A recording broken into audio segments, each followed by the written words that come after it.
Bonjour à tous, vous écoutez l'émission Compte à rebours présentée par Thérèse Pan pour Radio Taïwan International.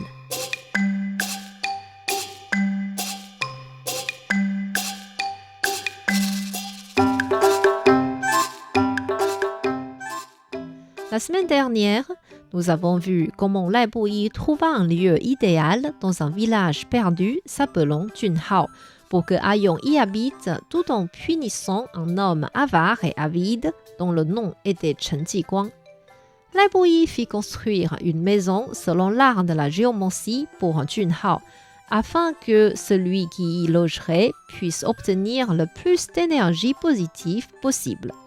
Ensuite, il repartit vers la province de Sichuan pour retrouver Ayong. Si vous vous rappelez bien, ce Ayong était un orphelin et comme il avait déposé par hasard les ossements de ses parents dans une grotte avec une énergie spirituelle très forte, son destin fut changé. Lai Buyi prédit qu'il ferait quelque chose de grand et décida de l'aider pour réaliser son destin.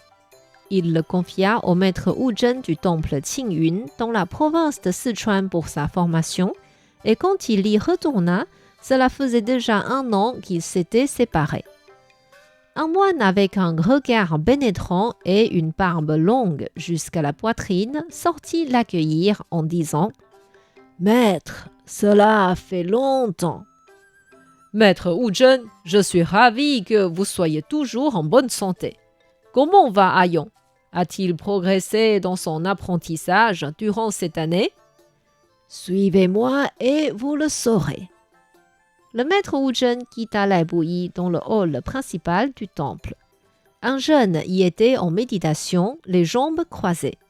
Il était dans un état d'oubli total de soi et son visage rayonnait d'une splendeur de bon augure. Le maître Wu Zhen appela « Ayong, ton maître est revenu !» C'est quand il l'appela la 3e fois que Ayong ouvrit soudainement les yeux. Il exhala légèrement et tourna son regard vers Lai Buyi. Avec une grande joie, il se leva immédiatement et se mit à genoux devant Lai Buyi en disant « Ayong, salut maître Lai, comment allez-vous ?» Lai Buyi était ravi de voir que Ayong était devenu plus mûr et poli. Il le releva et échangea des nouvelles avec lui. Tout en parlant, il hésita aussi dans son cœur, car il ne savait pas comment dire au maître Wu Zhen qu'il voulait amener Ayong pour retourner à la province de Guangdong. Mais le maître Wu Zhen dit soudainement avec sourire « Est-ce que c'est l'heure de vous dire au revoir ?» Surpris, Lai Buyi demanda « C'est ce que je pensais faire, en effet. Comment le savez-vous ? » J'ai bien observé l'apparence et le tempérament de ce garçon et je sais qu'il fera quelque chose de grand pour le pays. Ce serait dommage de le retenir dans ce temple bouddhiste. J'ai déjà bien profité de cette année pour lui enseigner ce que je connais. Cela lui permettra d'avoir un fondement solide et d'apprendre d'autres choses facilement dans le futur. Je vous remercie énormément de votre compréhension. Ayong, viens dire au revoir à ton maître. Les larmes aux yeux, Ayong s'inclina devant le maître Wu Zhen et quitta le temple avec Lai Buyi. Lorsqu'ils traversèrent toute la cour et arrivèrent au portail du temple, le maître Wu Zhen les suivit encore avec son regard d'attention. Sur le chemin du retour à la province de Guangdong, Ayong s'occupa de Lai Buyi comme de son propre père. Et quand le géomancien lui posait des questions sur la littérature ancienne, il arrivait toujours à donner une réponse correcte, ce qui rendit Lai Buyi bien reconnaissant de la contribution du maître Wu Zhen. 15 jours plus tard, ils arrivèrent à un port fluvial s'appelant Xifeng.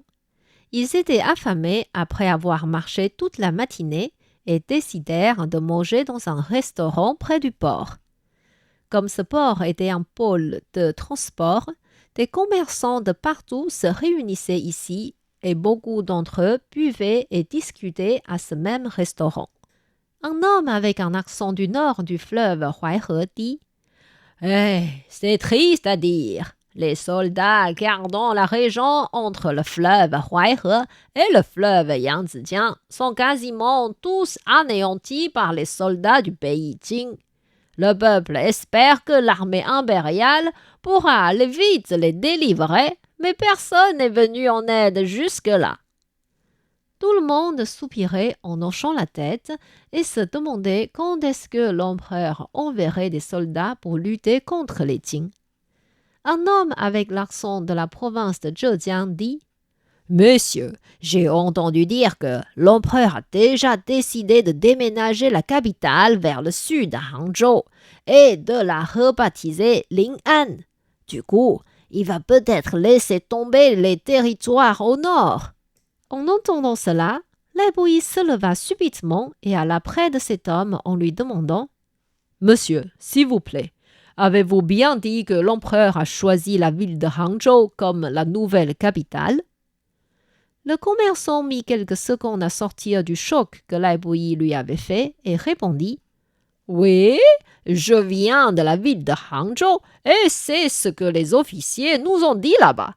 Maintenant, cette ville ne s'appelle plus Hangzhou, mais Ling'an. » Sans rien dire, Lai Buyi tira Haillon et sortit du restaurant. Tout le monde fut surpris par ce geste et il croyait qu'il avait perdu la raison. Haillon trouva aussi cela étrange, mais comme Lai Buyi avait l'air très sérieux, il n'osait pas en demander plus. Il suivit le géomancien et monta sur la montagne Moye non loin. Cette montagne se situait à l'ouest de la province de Zhejiang et c'était la montagne la plus élevée alentour. Essoufflés, Lai Buyi et Haillon montèrent jusqu'au sommet sans se reposer. Lai Buyi s'assit sur un rocher noir pour se reposer et a mis un bon moment pour retrouver son souffle. Haillon lui demanda « Maître, est-ce que vous cherchez un lieu doté d'un bon feng shui avec de l'énergie spirituelle forte ?»« Non, je suis venu ici pour observer la géographie. J'ai appris dans les livres qu'il y a 4 chaînes principales de montagnes en forme de dragon dans notre pays. Et ce Ling'an est situé sur une petite branche de chaîne seulement. D'après la géomancie, cette ville ne pourra pas aider un empereur à bien gérer le pays. La choisir comme nouvelle capitale, il faut que je vérifie de mes propres yeux. » Ainsi, Lai Buyi observa bien attentivement l'orientation, la montée et la descente des montagnes. Soudainement, il poussa un cri. « Mince, la dynastie des Song va s'éteindre! Celui qui a proposé à l'empereur de déménager la capitale à Ling'an devrait être décapité. » « N'y a-t-il pas un moyen pour inverser la tendance ?» Déménager la capitale est un phénomène si grand qu'on ne peut pas le modifier si facilement. S'il y avait eu des gens connaissant l'art de la géomancie près de l'empereur, ils n'auraient jamais pu décider de s'installer à Ling'an. Effectivement, en moins de 50 ans, la dynastie des Song fut détruite. Même s'il y avait des grands généraux entre-temps qui aidaient le pays à obtenir quelques victoires, cela ne pouvait pas aider à inverser la situation. Lai Buyi et Haillon descendirent de la montagne Moye et se mirent en route vers la province de Guangdong. Sur le chemin, notre géomancien n'arrêtait pas de soupirer et de hocher la tête pour le futur de son pays. 15 jours plus tard, Lai Buyi et Haillon arrivèrent à la maison que le géomancien avait fait construite à Junhao. Pour aider Haillon à continuer sa formation, Lai Buyi demanda à un ami s'appelant Yu Xun de venir s'installer avec eux. Ce Yu Xun était un astrologue. Il avait aidé un homme s'appelant Zhao Kuang-yin à renverser le pouvoir et fonder la dynastie des Song. Mais connaissant le caractère douteux et jaloux de Zhao Kuang-yin, Yu Xun savait qu'il allait perdre la vie quand il n'aurait plus d'utilité pour le nouvel empereur. Il s'était donc enfui dès la fin de la guerre et vivait en ermitage dans l'anonymat. Lai Buyi l'avait rencontré par accident. Comme tous les deux se souciaient sincèrement pour le pays, ce géomancien était devenu bon ami avec cet astrologue âgé. Depuis, Yu Xun adopta A Yong comme son fils et lui transmit tout son savoir. Celui-ci fut baptisé avec un nouveau nom, Yu Yunwen. Quant à Lai Buyi, il habitait aussi avec eux, mais comme il aimait voyager pour trouver des lieux avec du bon feng shui, il n'était pas souvent à la maison.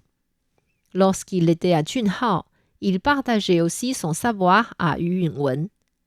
Yu Xun et Lai Buyi placèrent tous deux leur espoir sur ce garçon en espérant qu'il pourrait améliorer la situation de leur pays dans le futur.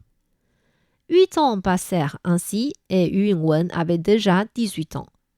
Un jour, Yu Xun avait très mal à la tête et son fils adoptif alla au village à côté pour acheter des herbes médicinales. Avant d'y aller, Yu Yunwen ne pouvait pas imaginer qu'il rencontrerait quelqu'un qui changerait sa vie ultérieure. Que se passerait-il donc dans la suite? Pour en savoir plus, je vous invite à revenir la semaine prochaine à notre émission Contes à rebours.